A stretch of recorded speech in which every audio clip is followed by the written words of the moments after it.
Well, hello there, everyone. It is Friday, November the 26th, the day after Thanksgiving. And that means it's countdown to the end of the year. Hopefully you're doing well. Hopefully you're happy. And hopefully you didn't eat too much yesterday. I just had a salad for lunch. And I don't get on social media very much at all, unless you call YouTube social media. On Facebook, I might just check notifications. That's kind of about it. Instagram, sometimes I get on there, I forget about it. Twitter, I get notifications, and I look at some of the stuff. A lot of times what I look on Twitter is more like the Baltimore Orioles. I see stuff by them.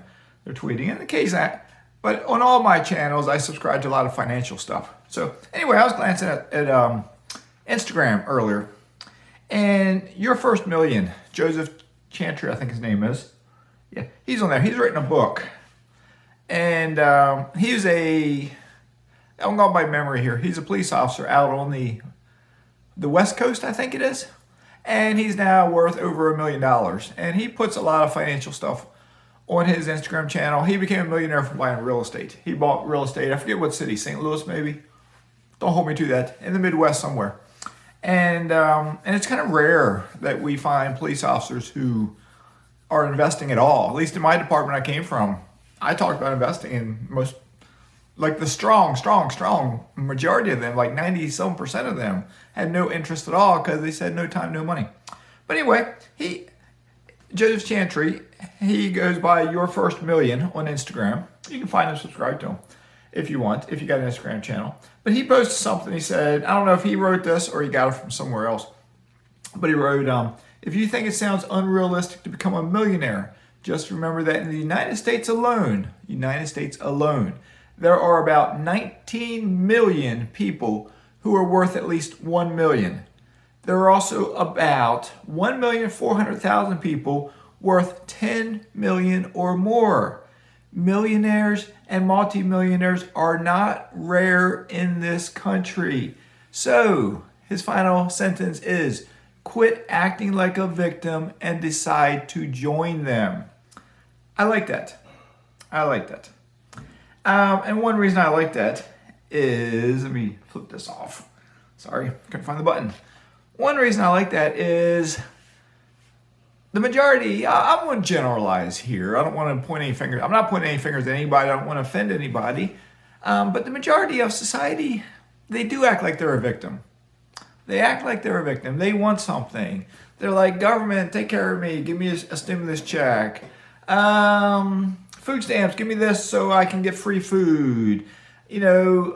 Section 8 housing is huge. Give me free money for my rent. I don't want to work. I'm lazy. Yes, don't get upset with me. I know there's a percentage of people that have physical or mental disabilities and they are unable to work. I'm talking about everybody else that does not want to work and they just want, especially the younger generation. It just seems like they're more so than my generation and younger. When I say younger, it's my generation and younger. I'm Generation X, and I think, and younger. We put our hand out too much.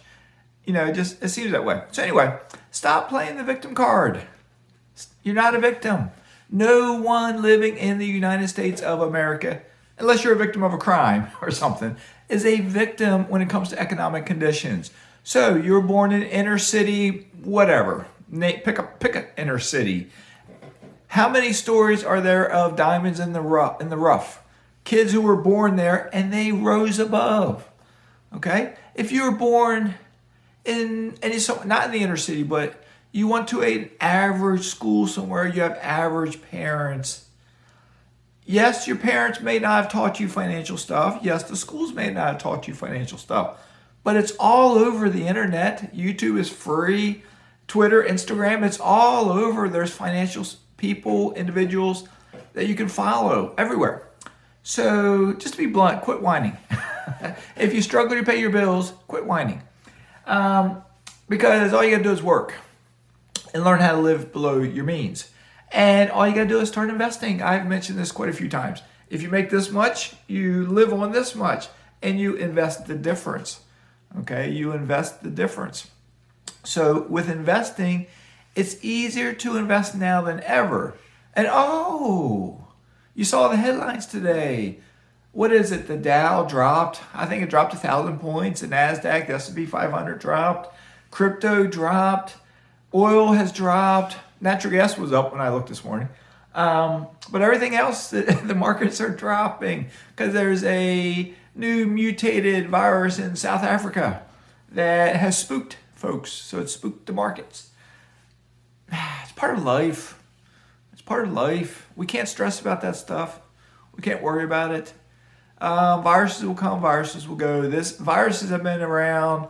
I started hearing about them in the 90s.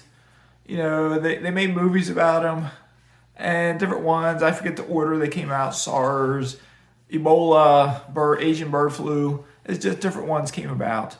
Yeah, and I understand. I have a nephew that got COVID who literally almost died once or twice or three times.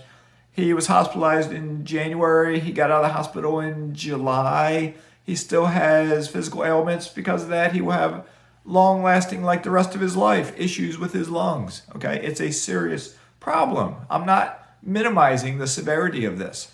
Okay, but at some point we got to get up and move on with life. Okay, part of the problem is, and I'm not going to get on this tangent, is there's still a large percentage of the world that is not vaccinated. And until more folks get vaccinated, the virus will continue to mutate. I've been vaccinated. I've gotten the booster shot. If I get the virus, I can pass it on to someone else. My mindset is, why should I wear a mask? If I pass the virus on to someone else, have they been vaccinated? Because most folks that are vaccinated do not get it very severe.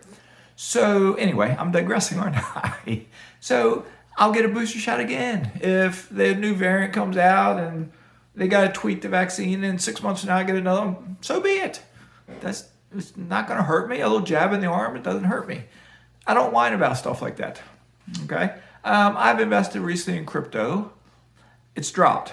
I have a few stocks. They've dropped. I have problems with some of my tenants. And yes, I get frustrated, I will say. I don't whine too much. I might whine occasionally, but I get frustrated about it. But that's life. We got to pick ourselves up by our bootstraps and keep plugging along. No matter what happens, keep plugging along. And when you can, stop and smell the roses just a bit. Okay? Take a walk on a beach. On the beach yesterday, there were a lot of people, not a lot, it wasn't packed, but there was a lot of people sitting in their chairs, kicking back, some laying out in the sun, stretched out on their. One guy was laying on his back with a towel over his face, but little whatever you call little briefs was wearing, which to me is excessive sun exposure. So you get a lot of that stuff. But folks walking, the missus and I were walking, and others were walking, but not that many were walking. There was a 2.5 mile trail that was in that park that we walked it, and there was not that many people on it. I did see people when I first started and when I ended that all they did was their shortcuts. They didn't do the full thing. They just did a little partial. It wasn't hot. It was like 70s. But it's exercise. We all need exercise in some fashion. Walking is easy. It's the least chance of injury, but I have had calf issues. I have scoliosis, so my spine's crooked. And my hips are then crooked. My knees are crooked. I've had knee issues since I was 13 years old because my gait is, I'm not straight, I'm crooked. So I think what that's doing in my older years, my calf muscles get really, really, really tight sometimes after walking, like really tight, like where it's painful. But what I didn't bring it in with me. I'll show it to you maybe tomorrow or later. I got a runner's rolling stick. My boys got them when they were runners in high school, and you can roll your muscles. So I've been rolling my calves and my thighs and my hamstrings daily, sometimes a couple times a day. The other night they were painful in there, so I did as hard as I could pushing against my calf muscle. I rolled it, and I was like, up here I was thinking, wonder if I'm hurting myself. I don't think I am. It was better the next day. When I went to bed and got up, it was better. So it was like a deep tissue massage, which I've never had a deep tissue massage. So then, but anyway, I digress. But anyway, this video is not about investing per se. All it is yes, invest. I'm not getting into the nuts and bolts of anything, but everyone needs to invest. I know You got other interests. You got other hobbies. You got your job. We're all busy. We're all busy. I've raised 2 kids. I've moved around different times. We're all busy, but you got to make the time. You make the time, and then it better helps you to stop and smell the roses. Don't stop and smell them too frequently while you're young, because then you won't get to stop at it. You'll be a lot older because you lose focus. So plug away to financial independence, 10 years or less. Make it your goal, 10 years or less. Become financially independent. It doesn't mean you got to stop working, but it means you can stop and smell the roses just a bit longer. Okay? All right. Hopefully I didn't offend anybody with this video. I'm just speaking my mind a little bit. I didn't come up with any topic. I saw that post by Joseph and decided to share it with him. So Your First Million, Instagram, Joseph Chantry. Find his book. I'm wrapping this video up, but I will see if I got the book up here. I'll show it to you real quick.